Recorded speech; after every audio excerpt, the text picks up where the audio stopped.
Paz do Senhor Jesus a todos. Estamos para a continuidade dos estudos da Palavra de Deus. Vamos dar continuidade à parábola que estamos estudando, a parábola do escriba e do pai de família, que está no texto do Evangelho, escrito pelo apóstolo Mateus, no capítulo 13, versos 51 e 52. Antes, porém, a minha palavra é de que a tua casa, a tua vida, a tua família, os teus parentes continuem guardados pelo Senhor. Assim como nós sempre temos que, de forma extensiva, também abençoar, orar e pedir a misericórdia de Deus sobre a Igreja de Cristo espalhada na face da terra, mas também sobre todos os habitantes, igreja e todos os habitantes da terra. Nossa oração é que a misericórdia do Senhor permaneça sobre todos. Vamos continuar orando, buscando a graça do nosso bom Deus, e que você tenha permanentemente esse favor imerecido da parte de Deus sobre a tua vida, sobre a tua casa. Bom, vamos estudar a palavra do Senhor e não deixe de ler os textos, reler os textos, estude estando aí só, estude com outras pessoas também, compartilhe o estudo da palavra de Deus, bem? Seja abençoado por ela. Texto do Evangelho escrito pelo apóstolo Mateus, capítulo de número 13, verso 51. E disse-lhes Jesus: entendestes todas essas coisas? Pergunta Jesus aos discípulos. Disseram-lhe eles: sim, Senhor. E ele disse-lhes: por isto, todo escriba instruído acerca do reino dos céus é semelhante a um pai de família que tira do seu tesouro coisas novas e velhas, ok? Nós estamos dentro desse versículo, lembrando que Jesus está trabalhando esse assunto com os discípulos e falando da missão de forma muito que profunda do que é ser um discípulo de Jesus. Então, ele vem tocando em assuntos de valores fundamentais no reino. Por isso que cita o tesouro escondido, cita a pérola de grande valor, fala da rede que vai alcançar todas as espécies de peixe, ok? E fala também da missão de um discípulo. Ele passa de discípulo à condição de um escriba na medida em que ele passa a ensinar. Então, para ensinar, o discípulo deve estar consciente de sua função de ensinador. É isto que de forma dinâmica estamos aqui explicando, pois Jesus está trabalhando com essa parábola, trazendo esses elementos, o termo discípulo, que é os próprios que estão aqui ouvindo Jesus, o termo pai de família e o termo escriba. Pai de família e também escriba estão esses termos aliados à função do discípulo, ao que Jesus está falando sobre ser discípulo e tornar um ensinador. O escriba era a pessoa que ensinava. Então, quando Jesus traz o termo para falar com os discípulos, ele está emancipando aqui um ensino no sentido de que esses discípulos também passariam a ensinar, mas para ensinar deveriam ter plenamente a consciência, a razão, mas também o entendimento espiritual de valores no reino de Deus, ok? Então, vamos seguindo. Nós, na lição anterior, essa é a lição de número 4, na lição anterior, nós falávamos sobre a seguinte questão: poderia um cristão ter, como o apóstolo Paulo escreveu na carta à igreja de Éfeso, no capítulo 1 e verso 18, poderia alguém ter o seu entendimento, a visão do seu entendimento esclarecida, ok?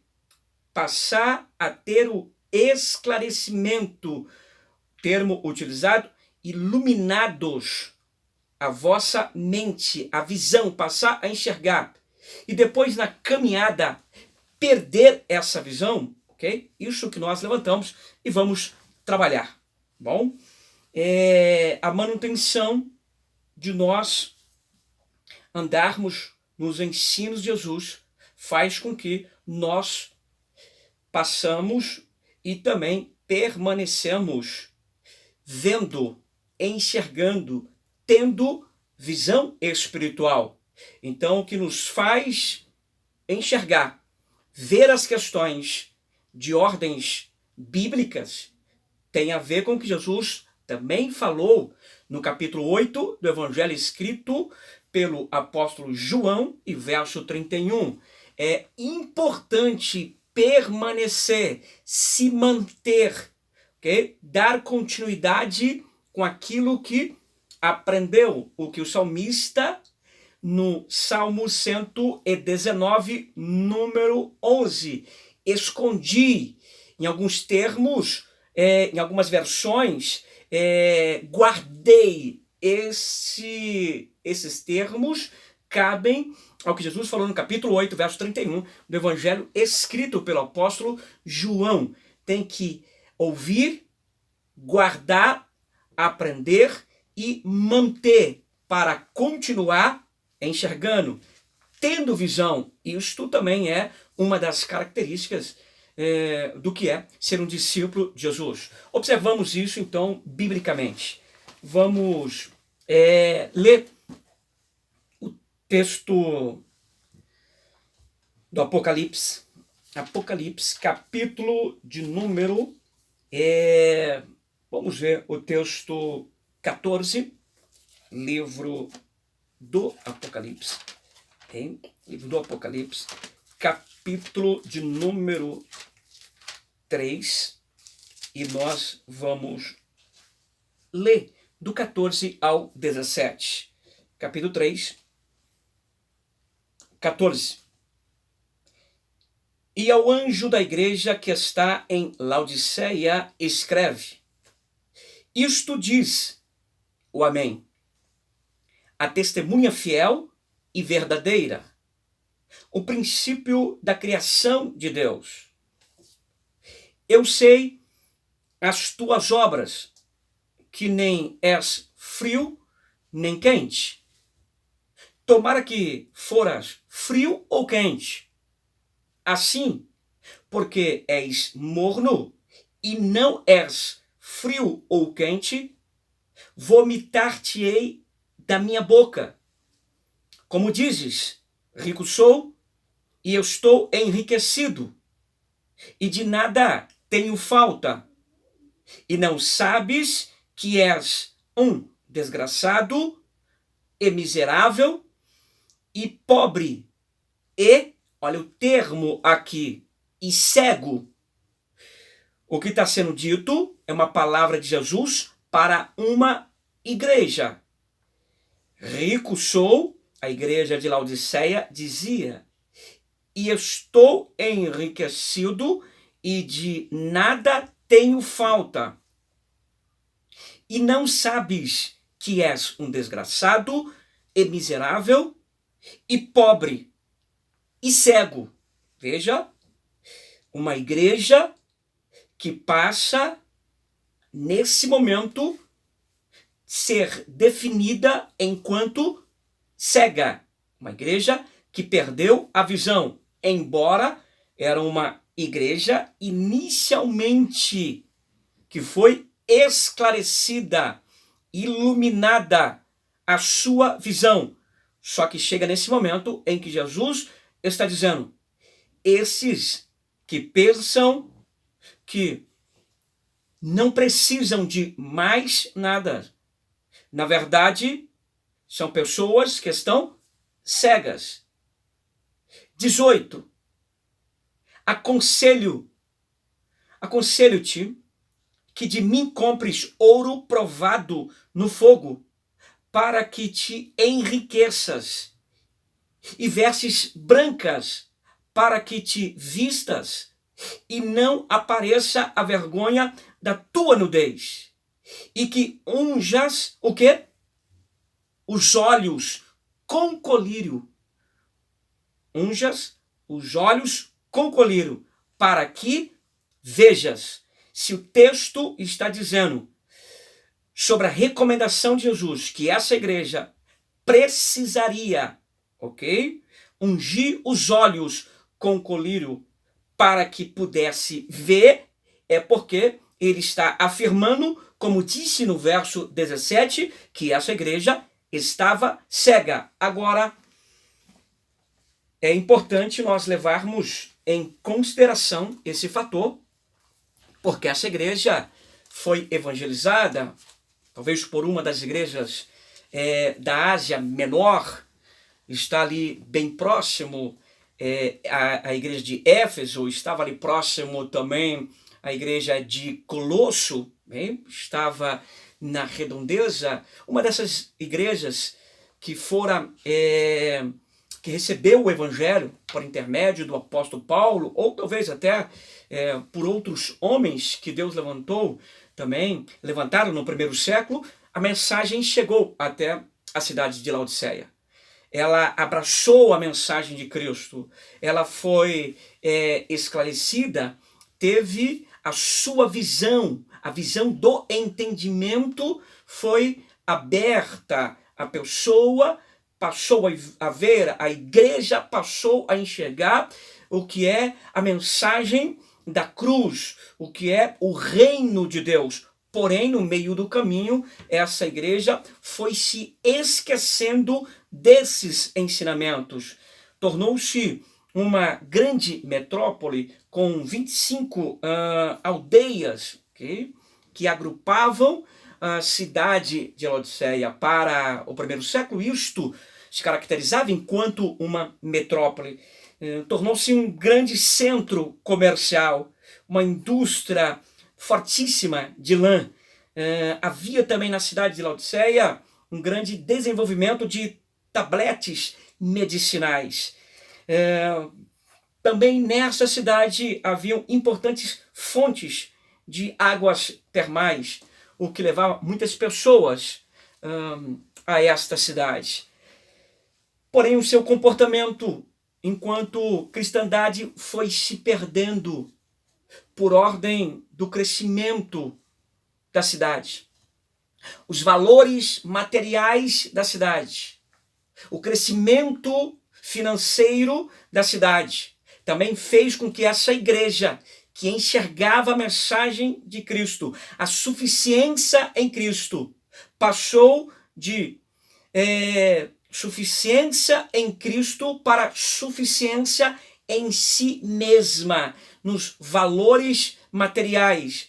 Tudo o que veio acontecer enquanto fator de crescimento na cidade chegou ao coração desta igreja enquanto não mais precisando de Cristo. E aqui está um risco muito grande quando alguém perde a visão achando que fatores materiais, sociais ou quaisquer elementos que se possam pensar e trazer para esse momento, nada pode substituir a suficiência de Cristo, a suficiência da palavra, a suficiência do sangue. Nós somos e deveremos ter a consciência iluminada pelo Espírito de Deus de que nós precisamos, dia após dia, da ação do Espírito Santo do Senhor. Nesse momento em que eu estou trazendo esse estudo para você, estou sobre a dependência do Espírito Santo.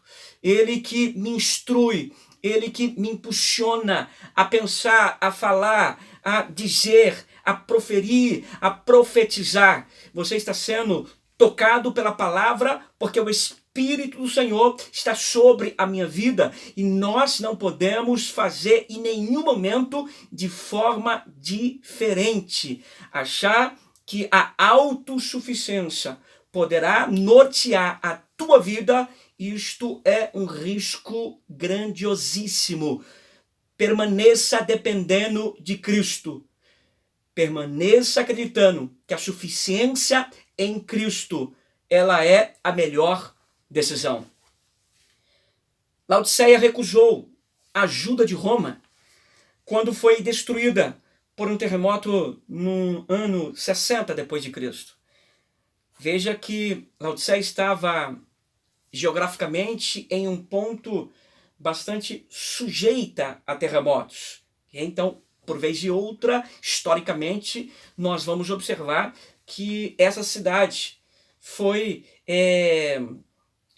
enfrentou tal situação. Tá? E no ano 60, uma vez mais, um terremoto quase acabou com a cidade. Roma se propôs ajudar, mas a suficiência em si mesma dos laodicenses não quis essa ajuda.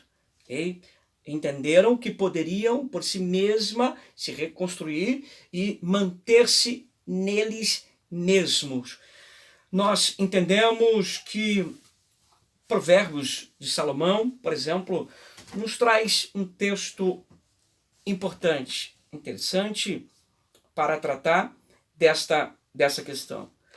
Provérbios de Salomão, no capítulo de número 10 e o verso 14. Provérbios de Salomão, capítulo 10, verso 14. Os sábios escondem a sabedoria. Os sábios escondem a sabedoria, mas a boca do tolo é uma destruição. Os sábios escondem a sabedoria, mas a boca do tolo é uma destruição. Veja que Laodiceia estava caminhando por essa ordem. É tempo de se voltar para Deus. É tempo de manter-se a dependência em Deus. E os que em algum momento caminhou pensando que iriam conseguir por si mesmo, você tem provas suficientes de que sem a ajuda de Deus, sem a ajuda de Cristo, sem a ajuda do Espírito Santo, você não está conseguindo e não vai conseguir. Então, se volte para permanecer, ser governado pelas Sagradas Escrituras, ok? Nós observamos também, e eu deixei esse texto por último, embora poderia começar por ele, mas eu deixei por último, para nós vermos que o ensinamento de Jesus para os discípulos, que esse ensinamento chega também a cada um de nós. Jesus disse para os discípulos, no capítulo 28 do Evangelho, escrito pelo apóstolo Mateus: vocês devem ensinar as nações a guardar todas as coisas em que Jesus falou para os discípulos. Eles agora deveriam ensinar todas as nações a guardarem esses ensinamentos. É importante, e para fecharmos o estudo relacionados ao termo discípulo, e nas próximas lições nós vamos trabalhar o termo pai de família, mas para fecharmos esse verbete, essa palavra, ok? Discípulo, os ensinamentos de Jesus para os discípulos na condição de ser discípulo e passar a ser um escriba, um ensinador. Vamos ver isso no próprio comportamento de Jesus. Vamos ver isto, o que já havia sido dito pelo profeta por exemplo, o profeta Isaías. O que é que a Bíblia recomendava que iria acontecer no ministério de Jesus? Então, vejamos o capítulo de número 42. 42, verso 1. Olha só, poderia iniciar por aqui, mas eu quero terminar por aqui. Fiz o inverso para mostrar que aquilo que Jesus estava ensinando era aquilo que foi predito a ele e ele fez. Okay? Capítulo 42 do livro do profeta Isaías. Verso 1. Eis aqui o meu servo, a quem sustento, o meu eleito, em quem se compraz a minha alma. Pus o meu espírito, de letra maiúscula, pus o meu espírito sobre ele. Juízo produzirá entre os gentios. Verso de número 5 também. Assim diz Deus, o Senhor, que criou os céus e os estendeu e formou a terra e a tudo quanto produz, que dá a respiração ao povo que nela está e o espírito aos que andam nela. 6. Eu, o Senhor, te chamei em justiça e te tomarei pela mão e te guardarei e te darei por conserto do povo e para luz dos gentios. Olha só o que o profeta Isaías estava profetizando sobre a vida ministerial de Jesus. E nós sabemos disso pelo versículo 1. Está se referindo à pessoa de Jesus.